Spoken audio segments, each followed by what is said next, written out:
jump into today's sermon. I've been excited to preaching this for quite a while. What about Joseph? If you're taking notes, which I hope that you are, you can write that title down right there.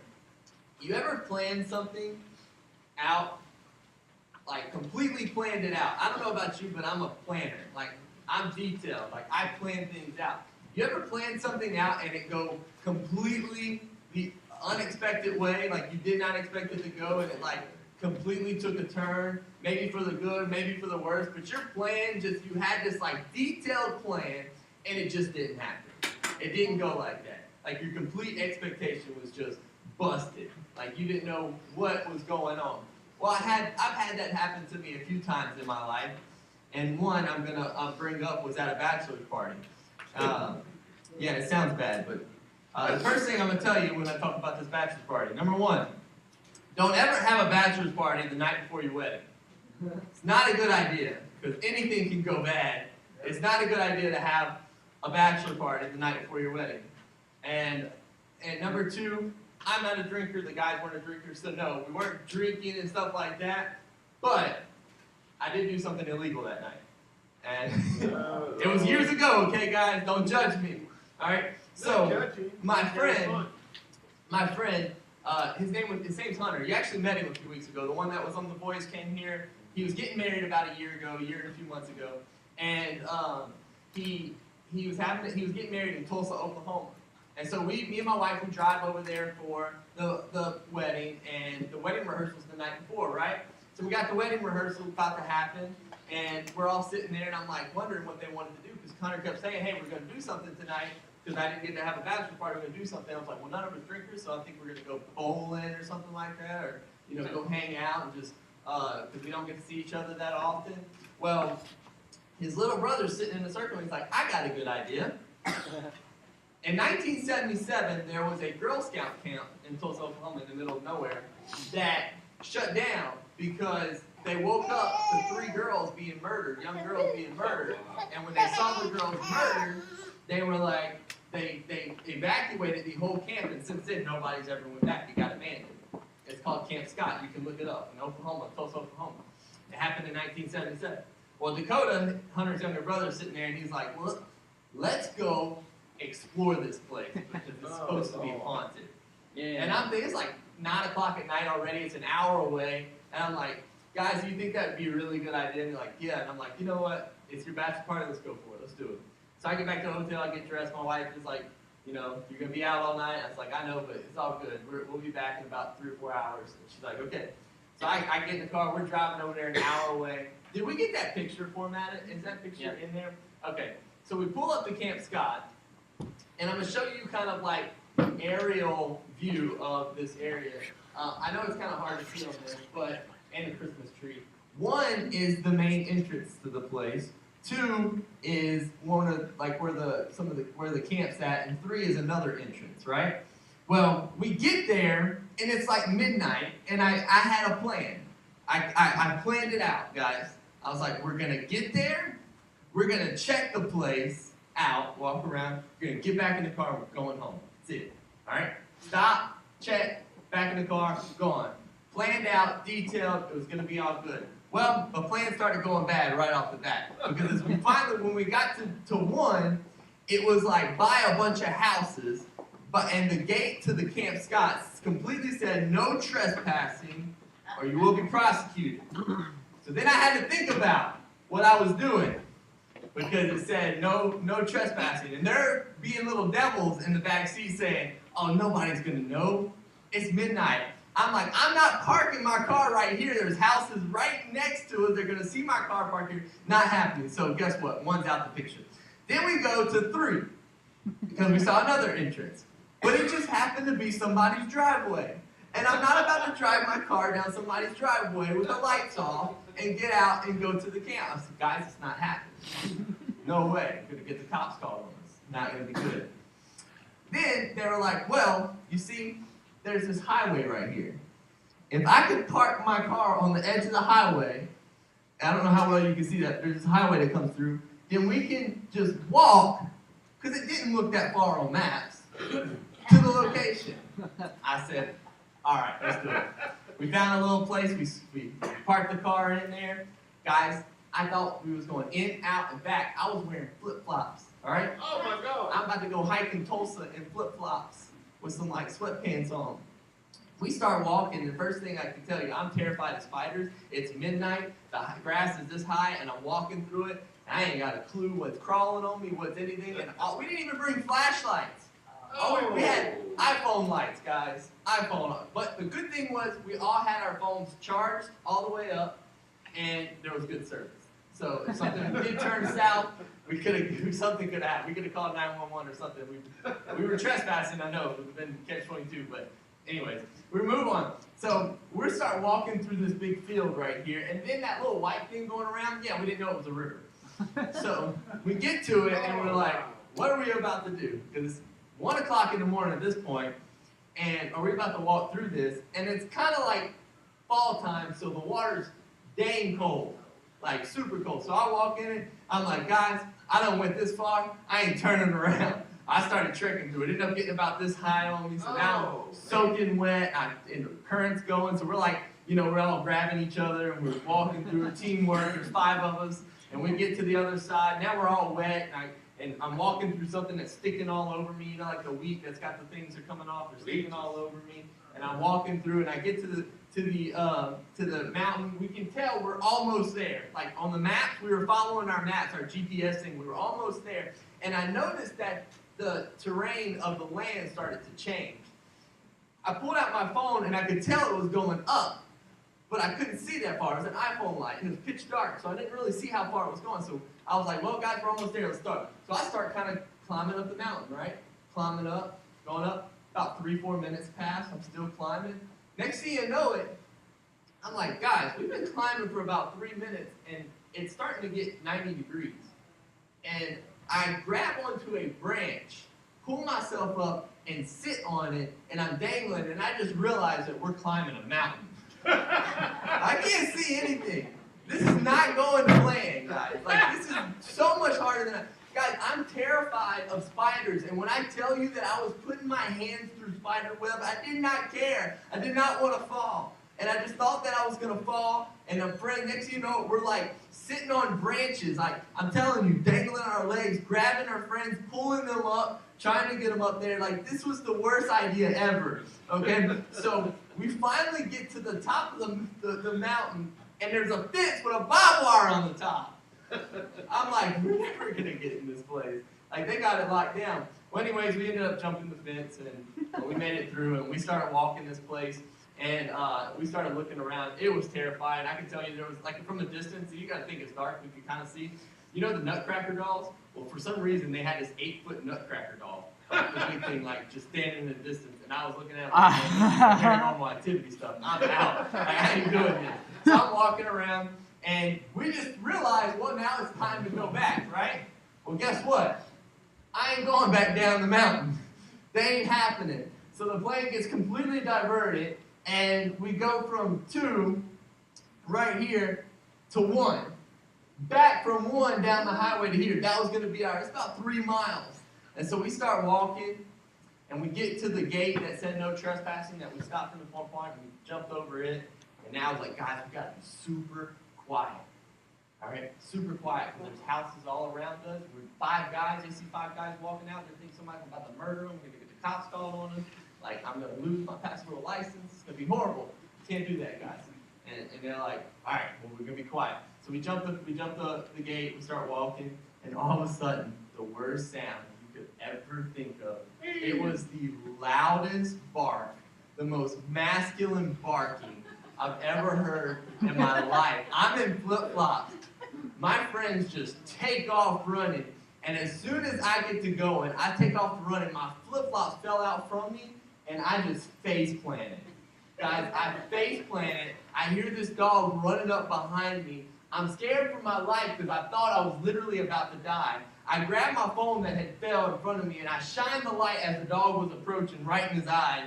And thank God it was a golden retriever that was like, wanted to be friends. What if that dog did not want to be friends, guys? My friends left me. They took off running. Like, they were gone. It was just me by myself. Like, I thought I was about to fight for my life. Anyways, after that, we walked 3 miles back to the car, I get home to an amazing wife that was waiting up for me to help me pack myself up because I was all skint up and I had ticks all over me. It was the worst idea ever, but it did not go to plan at all, man. We had this completely planned. It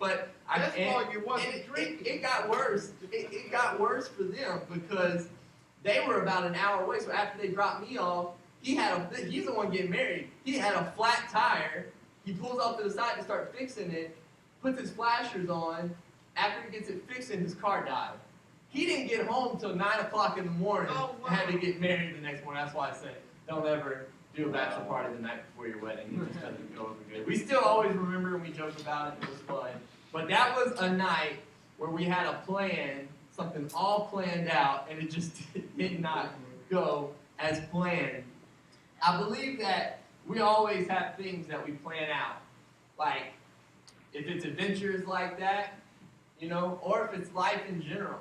Some of us plan from the moment we start dating a girl that she's going to be the one we marry, and then a couple years later, she ends up breaking your heart, and you're like, I thought I was going to marry her, but that didn't happen, so your relationship fell, or you thought you were going to get that job promotion, and it didn't happen. You thought you were going to get past this health issue, and it didn't seem like it's happening. You got all these different plans that you plan out, but they just don't go exactly like planned. I believe on the most serious note is that sometimes we have plans in our lives that don't go completely like we thought they were going to be.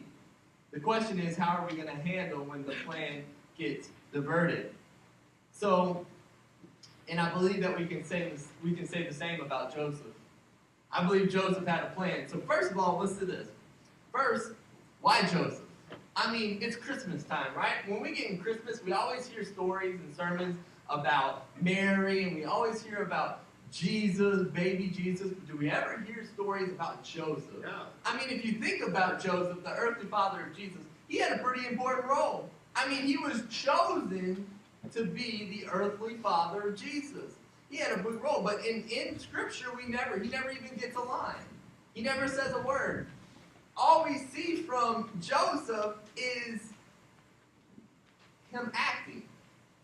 I started thinking about that. That could be a good thing because oftentimes it's not what you say, but your actions speak louder than words, right? If actions speak louder than words, we can look at his integrity just by the way he acted, not by the way he said. It's not by the things that you say that you're judged by sometimes, it's the way you act. And back that up, how you're acting. And Joseph, man, he was a guy, he had good actions to follow up the path and the plan that he was on. But I have to start thinking, though, why did God choose Joseph to be the earthly father of Jesus? Why did God choose Joseph? I do have a theory. You see, look back at Genesis with Abraham. Genesis chapter 18, verse 17, says, Then the Lord said, Shall I hide from Abraham what I'm about to do? Abraham will surely become a great and powerful nation, and all nations on earth will be blessed through him. For I have chosen him so that he will direct his children and his household after him to keep the way of the Lord by doing what is right and just, so that the Lord will bring about for Abraham what he has promised him.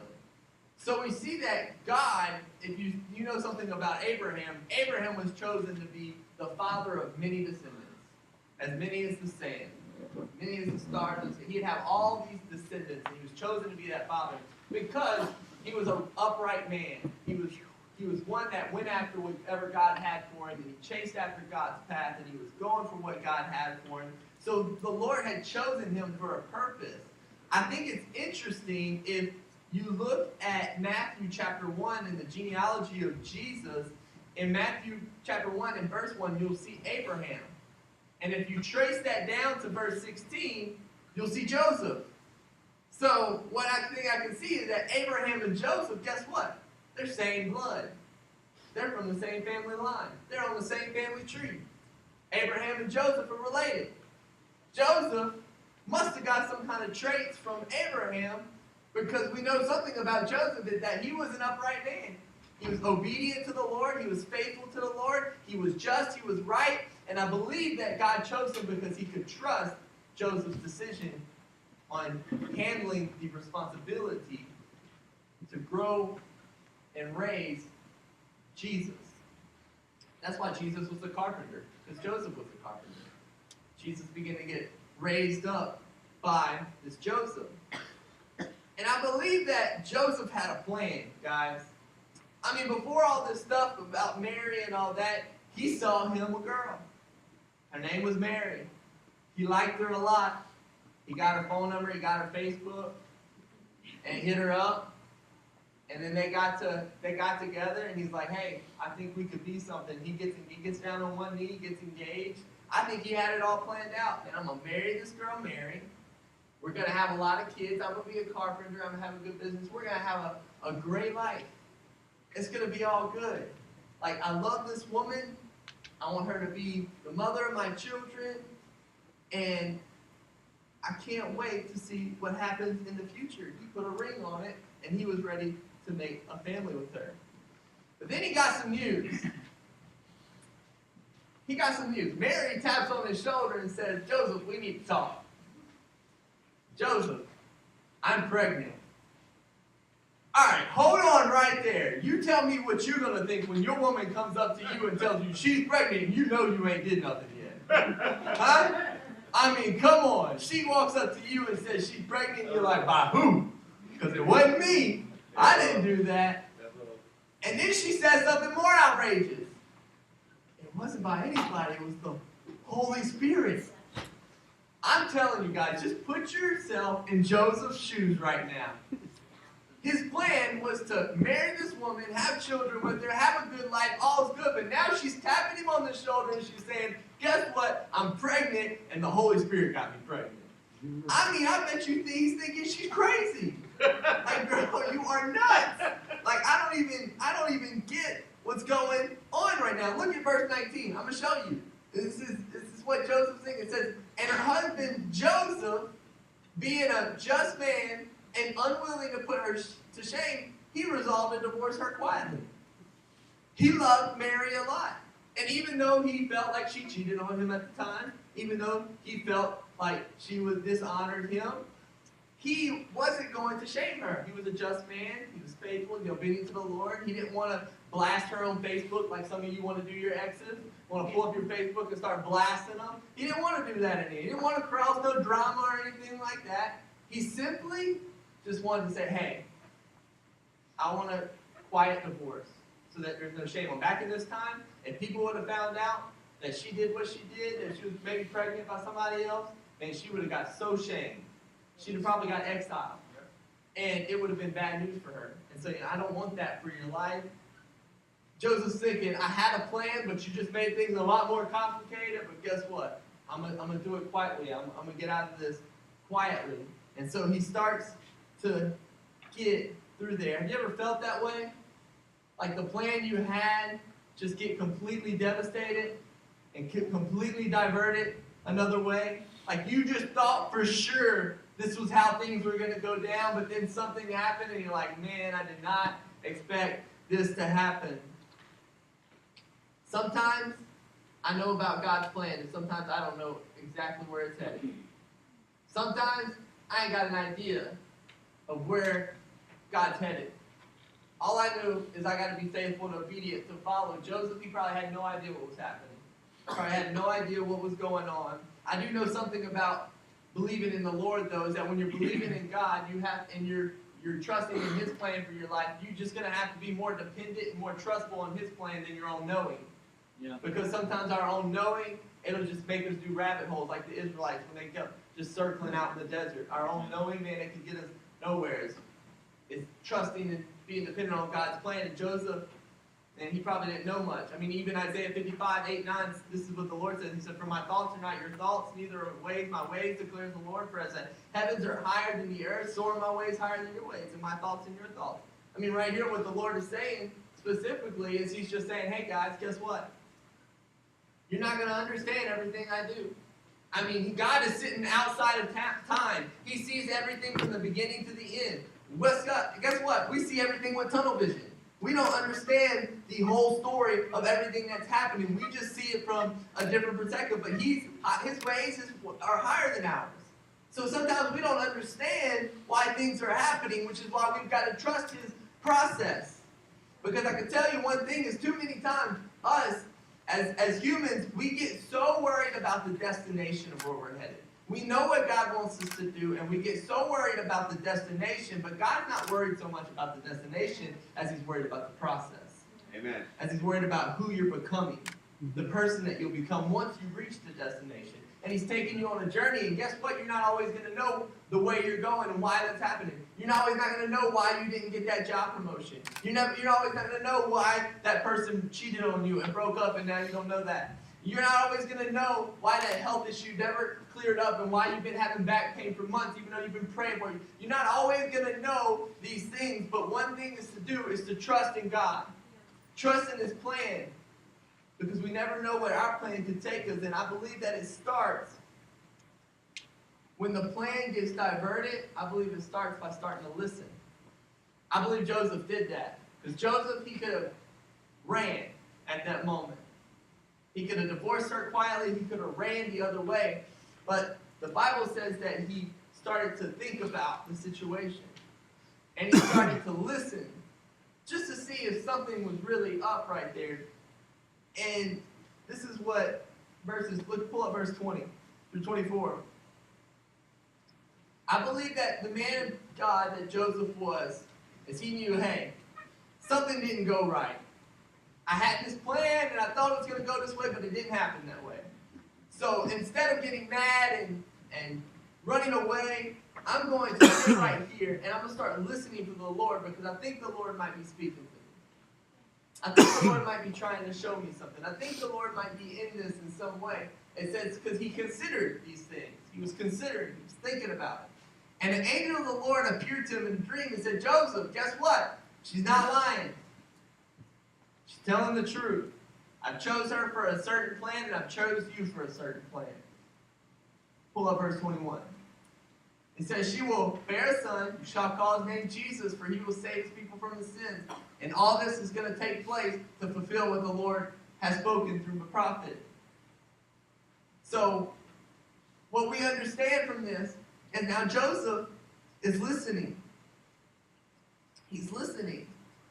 And he's understanding what God's trying to do. Because he decided to pray, because he decided to listen, because he decided to see if there was something there. And I believe so many times what happens is our plans for our life get diverted, and we just run the opposite way. Our plans get diverted, and we put ourselves in this depression. Our plans get diverted, and we start letting fear be bigger than our faith. Our plans get diverted, and we think that there's no other way possible. And we don't listen. But I know one thing that's so true about the Lord is that when the plan gets diverted, if you would listen, he's speaking.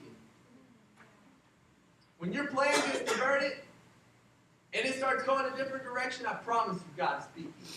I promise you in some way God is trying to speak to you. I promise in some way he's trying to let you know what's going on.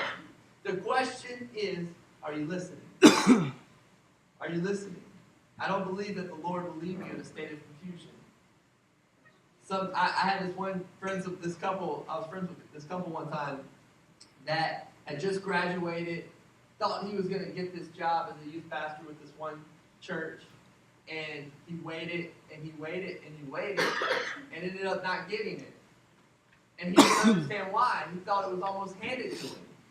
Like they even had told him that he was going to get it, and he just didn't understand why. And so he said for the longest time, he just kept asking himself, what the heck? What's going on? And he said, and he felt like he was just empty inside. And he felt like he was going nowhere until he realized something. I haven't even just tried to seek the Lord in this. He said, so he started seeking the Lord in it. And the Lord spoke to him something. And it didn't make sense, but the Lord said, wait. Wait. I mean, it didn't even make sense, but he waited. He waited for months. I mean, he ended up having to, him and his wife, they had to live back with their parents for a little while. And they waited, and they waited. But guess what? They waited, and in a season, he said in that time of waiting, he had to get himself right spiritually for what God was about to do in his future. And now he's a youth pastor at a big church. It's awesome. See, God's always doing something in the diversion. He's always trying to prep you for what's coming ahead. He's always doing this to plan you and to build you up for what's coming ahead. If you stop asking yourself, why this happened to me, and start asking yourself, God, what are you doing in the process? Man, I believe he'll start speaking to you. Just like Joseph, man. Joseph's whole plan got diverted. His whole plan was with a complete opposite direction. And the Lord used an angel to speak to him, to show him the way, to show him that he's not alone, to show him that I'm there for you. If there's anything we can learn from Joseph today, that Joseph listened for the Lord. He was obedient to the Lord. Because another thing you have to do is once the Lord gives you direction, you got to be obedient to it. I mean, even though he got direction from the Lord and the Lord told him, hey, she's not lying, that's still a bizarre situation, right? So God, you're telling me she's not lying, you're telling me the Holy Spirit's got her pregnant. I mean, doesn't that plan seem completely bizarre? Doesn't that plan seem completely like, I would never even think that could ever happen? But that's just God. Because guess what? Sometimes the way you expected it to happen ain't going to always happen that way.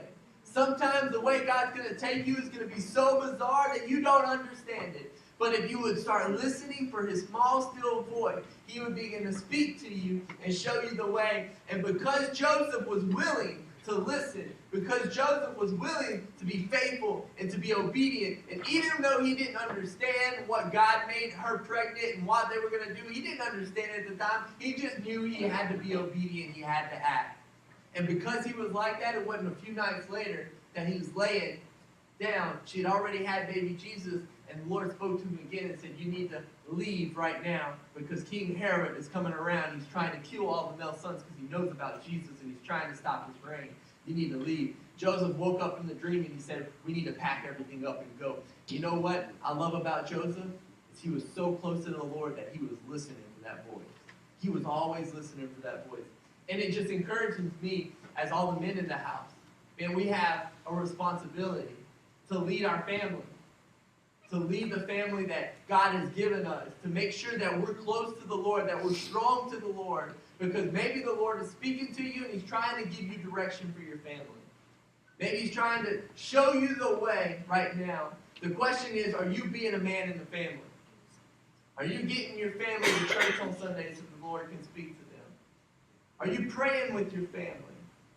Are you listening for God's still small voice? Because I can tell you, if you aren't praying, if you aren't reading your word, if you aren't seeking the Lord like that, man, then it's hard for God to speak to you. But when you become the man of God that he's called you to be, and you begin to listen, you begin to hear what the Lord's giving you direction, and even though plans didn't go the way you thought they were going to go, you're going to know God's in it somewhere. What about Joseph? Well, I'll tell you about Joseph. He was a man that was just and upright. He was faithful to the Lord. He was obedient to the Lord. He listened. He appreciated what God was doing in his life. And he began to move forward. Every head bowed and eyes closed. Maybe you're in here today and the plan for your life went completely the opposite direction that you ever thought it could be. Maybe you're in church today because you're like, I just got to give God a chance. I'm here today to give the Lord a chance. I'm here today to see what God can do in my life. Maybe that's you today. Maybe you thought you had it all together, but you knew that, man, something's not right. And I want to pray with you today. I want the Lord to begin to do a work in your life. I want you to begin to listen.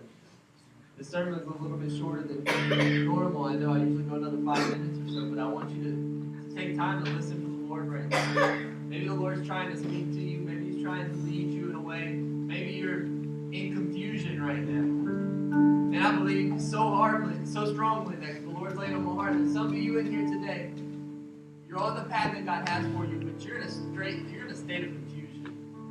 You're just confused about life in general and where God's taking you. You don't understand it. I don't believe it's God's will to leave you in that state of confusion. I believe it's God's will to speak to you. I believe it's God's will to show you the way.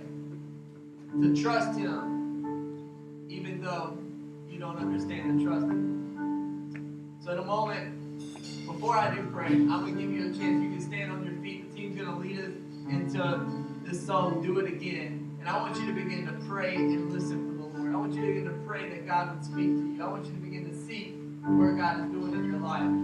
This was what we were doing all about our power series. It's all about finding the power of the Lord and letting it strengthen us and bringing us into a new season. And I believe some of you in here today, you're going to go on a new season with the Lord, where He's going to bring a new revealing to you. He's going to reveal new things to you. He's going to be a stronger person inside of you. Come on, stand on your feet. Let's begin to pray to the Lord right now. Begin to seek the Lord. God, we are listening for you to speak right now. God, we are moving.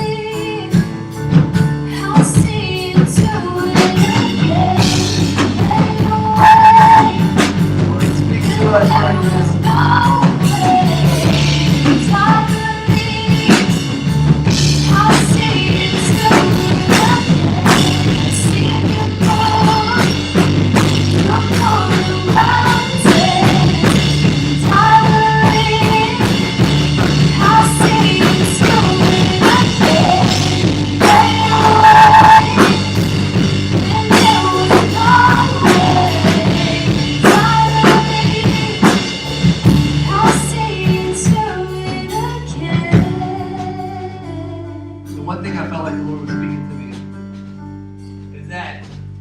Oftentimes, the reason we're not listening is after the plan gets diverted, we start complaining.